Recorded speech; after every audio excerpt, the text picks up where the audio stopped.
All right, hello, ladies and gentlemen. And in today's video, we are talking through a number of tips that you can use to help your sleep on overnight and multi-day hikes.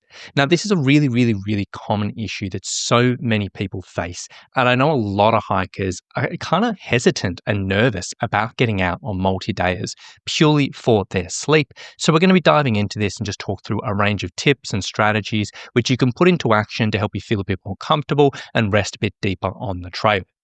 Now, this particular video was coming from a question I did get sent through just the other day. And the question was, look, I wonder if you have any tips to help me get a good night's sleep after a big day out. I realize that my legs get really twitchy. They're not painful, but they get restless, and my lower back does get tight, and it is hard to settle down and sleep well. I seize up a little bit and I'm quite stiff the next day, though it loosens up with movement. At home, I have a few things that I do, but I'm wondering what I can do on a multi-day hike. I remember this has been a problem in the past, and I just end up being exhausted over several days of walking with weight and not really sleeping well. I was just asking for a few ideas.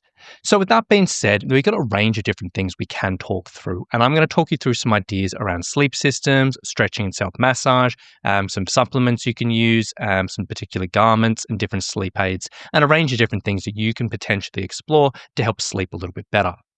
Now, first and foremost, let's talk about sleep systems. Now, I'm not a massive fan of talking about gear. I'm not a great source of information when it comes to gear.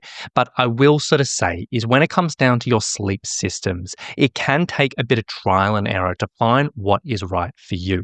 Because as much as we can go online and learn about the best type of systems for this, the best sleeping pad, the best pillow, the best whatever it may be, everyone is going to be a little bit different. So I strongly recommend if whatever you're using at the moment doesn't feel entirely comfortable, maybe experiment and do a bit of trial and error to find something else.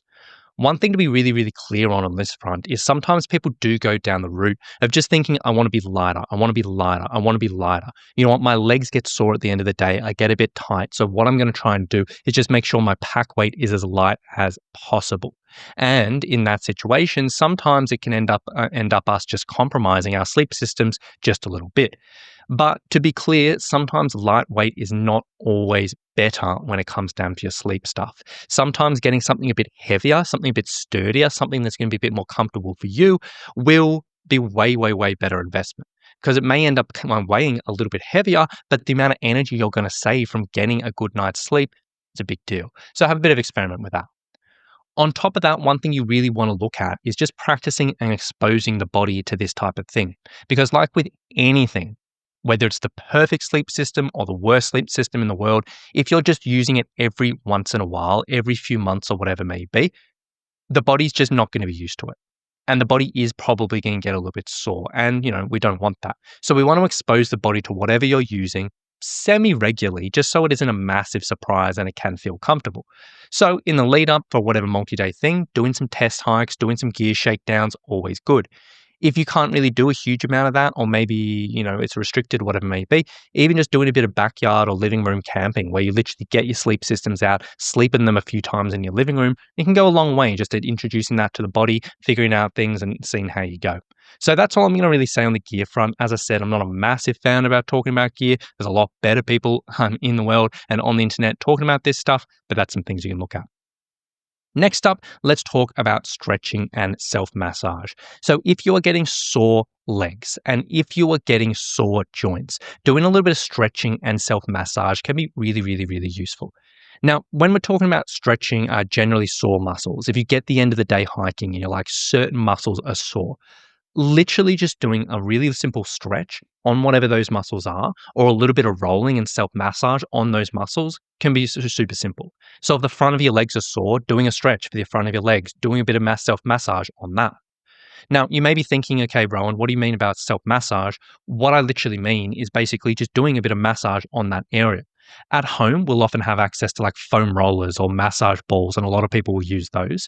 And you may be familiar with this. Not super practical to have one of those on the trail, but if you get creative, there's a lot of things you can use. I've had a lot of my clients in the past use water bottles to good effect. So if they've got sore muscles, just rolling up and down on a water bottle. I've had a lot of people use trekking poles and use the same thing just to kind of get in the area. Also, a really cool product is getting one of these, like a cork massage ball. Now, these things will cost you $5 or $10. They're super light. tight, and you can use this as a massage ball, and it can just leave it in your pack. Really, really, really worthwhile. So generally sore muscles, that can be good. Now, when we're looking at sore joints, so if we've ever got a sore joint, lower back, the knees, whatever it may be, general rule of thumb and something that anyone can figure out without any type of knowledge around exercise or pain or whatever it may be, is 9 times out of 10, if you have a sore joint on the trail, if you do a little bit of stretching and a little bit of rolling of the muscles above and below that sore joint, it can typically give a little bit of relief. So we're not so much doing the joint itself and trying to dig into that sore spot, but we're getting the muscles above and below. So if you're waking up in the morning with a little bit of lower back stiffness, then we can think, okay, what are the muscles above and below that? Well, above the lower back, we've got the mid back.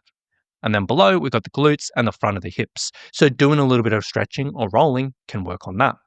Now, to give you a few ideas, there's a bunch of different things you could do. But if you're looking at mid-back, you could do something as simple as like a cat-cow exercise, where we're basically just pushing up into an arch, coming down into another arch, and just going through that. And spending maybe 2 minutes before bed doing this can often just release that mid-back, take a bit of pressure off the back, off the lower back. An example of using that massage ball is this one's a little glute ball release, where basically we've got a ball, and in this situation on the trail, we'll be using the cork massage ball. And basically what you're doing is just kind of positioning it on your bum. You can do this in your tent, or you can do this when you're just basically on the ground and just doing a little bit of rolling, up and forth, up and forth. And again, spending a couple of minutes just releasing off that glute, that can often help. And then for the hips, again, a bunch of different things you could do for the hips, but this is an example of a simple stretch you could do. It's just a frog stretch, where basically you would do this in your tent or in your bed, or you could do it if you've got a nice grassy spot in camp. And basically, knees wide, just pushing your knees out and then sinking into it, and really, really getting a stretch through the front of the hips, maybe the front of the thighs, taking a bit of pressure out. Now, there's 1,000,001 different stretches and releases you can do for these areas, but they're just a few examples, and I'll put links to that in the video description below. And the idea behind this is what you would do is basically you'd have an end of day routine. So at the end of every day when you're in camp, just before you go to bed, do a few things to release these areas, and that can help.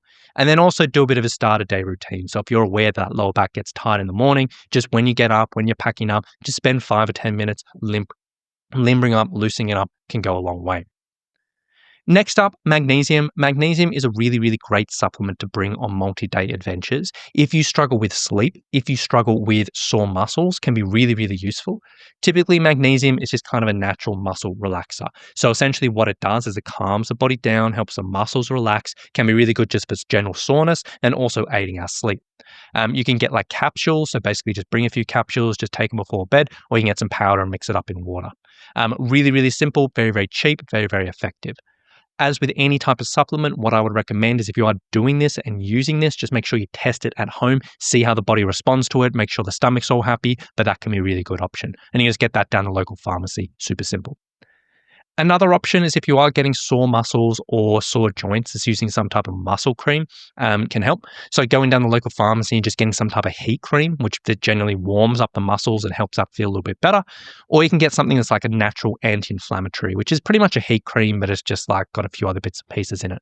What I mean by this is, in Australia, I've got to really like the brand Physiocrem, which is basically you can get in like a lot of pharmacies. And what it's got is it's just a little thing you put on your muscles. It's got a bunch of different like things, arnica, hyperion, whatever all that stuff is. But it feels quite good, and it can be quite good just for helping the muscles feel a bit more comfortable, using in the evening, using in the morning, whatever it may be. That stuff really, really cheap, very, very effective. Won't weigh too much and can be pretty good. One thing I will sort of say on that front is these creams, they all do have a bit of a scent to them because you're using like arnica or something like that. So it may not be appropriate in all parts of the world. So if you have to worry about particularly animals getting attracted by scents, may not be a great option, but that can be something you're looking to. Another option is sports compression garments. Now, sports compression garments, I am a big fan of for multi-day and overnight hiking, and just hikers in general. Essentially what they are is just basically, what is this? Is basically just sports tights. And what they are is compression recovery garments. They're just kind of tight sports tights. The idea behind them is essentially they just help aid our circulation when we're not actively moving. So generally when we're exercising, when we're hiking, got lots of blood moving around, all well and good. Sometimes if we just stop and we sit around and we're not really doing so much, That's a natural way the body goes. But if we can keep a little bit extra circulation, can often be nice for sore legs, helping us recover, whatever it may be. So the idea behind sports compression garments is we may get to the end of the day and just wear them for a couple of hours in camp while you're having dinner, whatever it may be, keep that circulation going, help ease those legs off, can be quite nice. Or alternatively, you can also wear them overnight and wear them while you're sleeping just to keep a little bit extra going while you sleep. Now, they are relatively tight, so test this out. If it's comfortable, cool. If you sleep perfectly, happily, great in them, that's great. If they're a bit uncomfortable and you're like, that actually disrupts my sleep a little bit, not a great option for you. Just wear them around camp. Now, when I'm talking about this stuff, I am talking about sports compression garments, sports compression recovery garments. So not the hospital grade stuff or the airplane stuff, but the sports stuff.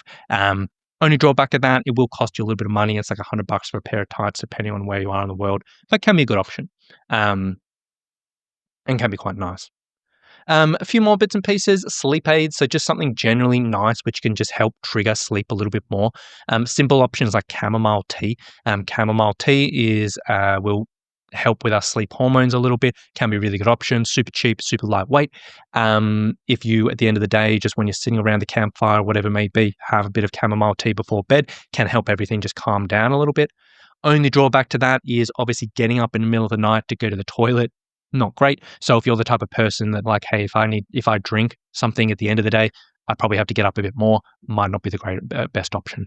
And then even getting like melatonin. Melatonin is like a natural sleep aid, can be really good. You can get it down the local pharmacy. I think you can get some slightly stronger stuff from the doctor, the GP, but that can be a good option as well. And then finally, last little bit is mental decompression. So as much as we talked about a lot of physical stuff there to help the body feel better, help the body feel a bit more comfortable, sometimes we can just get to the end of the day, we can get into bed or we can get into our tent or whatever we're sleeping in, and we can be physically tired. We can be like, oh my gosh, I am knackered, but we're just mentally wired. We're just thinking a million thoughts and this and that, and we just can't switch off. So sometimes just having something to help mentally relax can be really useful. Could be anything. Like there's a million and one things you do here. A few simple options: journaling, getting a pen and paper and just writing whatever's in your thought down can be really good. Obviously, logistically, that's a little bit extra weight. You got to bring a pen, got to bring a paper. Logistically, in the dark, sometimes a little bit tricky. For me, I always do it. I love it. It's great. But not to you. Even doing something like deep breathing, just spending like 5 minutes, just concentrating on your breath, breathing in and out, just really, really intentionally. That can sometimes help just mentally, or even just reading. Like I always bring a Kindle on my adventures because I love reading at the end of the day. And just reading, again, it's a little more weight, but it can just help us mentally calm down a little bit. So there's a bunch of different ideas there, and all of those will help in slightly different ways. Generally, with this type of stuff, is what we want to do is we want to take these sort of ideas and just do trial and error and just see what kind of works for you, what's practical, what's easy, what feels good, what feels like it makes a bit of a difference, and just sort of see what is going to slip into you. And then the idea behind this is you take a bunch of these ideas, you test them out, and then you create for yourself a bit of a routine. So it's not just doing random things after a while, but you've actually got 2 or 3 or 4 or 5 things which you do in order, which you know helps your sleep. And then essentially what you can do is just fall into that as a routine. You just do it again and again and again. And if you can practice this at home and actually ingrain this into your routine at home, it can be a little bit more powerful. Because once we actually get a routine and we've done it a bunch of times and week after week after week, you can actually start to signal to the body, hey, it's time to sleep if we do these 2 or 3 things in a row. So then when you get on the trail and you actually do these 2 or 3 things, yes, it will help your legs. Yes, it will help your muscles. But just because it's a routine, just because psychologically or how much it's ingrained in you, can actually help us sleep for that as well. So it can be quite interesting. But all in all, a few different ideas there. Hopefully that does make a little bit of a difference. As I said, sleep on multi-day hikes can be tricky, particularly if we are pushing ourselves and doing difficult hikes and really, really pushing the limits of our endurance. But hopefully that gives a few ideas and hopefully that can make a bit of a difference. So if anyone has any follow-up questions on that, please let me know. But hopefully that helps and hopefully you can get a good rest on the trail.